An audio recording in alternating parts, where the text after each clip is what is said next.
নমস্কার, আমি বান্টু। আমার সঙ্গে আছে ক্যামেরাম্যান সান্টু। আমি এসেছি কমেডি মিডিয়া থেকে।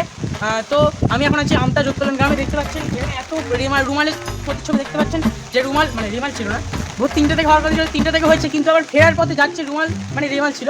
যাই হোক, দেখতে পাচ্ছেন এখন ধর আমি নিচে দাঁড়িয়েছিলাম, দাঁড়াতে পারলাম না বলে একজন ছাদে এসে ভিডিও করছি। তো দেখতে পাচ্ছেন আমার ছাদা থাকছে না, এতটাই অবস্থা। রেমাল রুমাল, তাই রেমাল ছিল না, রেমাল দাদা, আচ্ছা রেমাল। রেমালের এই যে ভয়ঙ্কর তাণ্ডব চলছে, দেখুন যাওয়ার পথে এটা ছিল, আবার যাচ্ছি তখন সেই সময় এখন ভিডিওটি চলছে। তো এবার দেখুন রেমালের তাণ্ডবে দেখুন এই পায়রাগুলো একটু দেখে দিন। পায়রাগুলো নিচে জলের মধ্যে সাঁতার কাটতে পারছে না। তো দাদা পায়রা সাঁতার কাটে না, পায়রা আকাশে উড়ে। যাই হোক, ঠিক আছে, অসুবিধা নেই। যাই হোক, কারণ উঠতে পারছে না ঝড়ের তাণ্ডবে, ওরাও প্রাণী।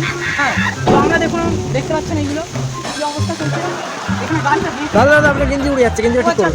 ছাতা নেই, উড়েছে আস্তে আস্তে। ক্যামেরা ঠিক আছে।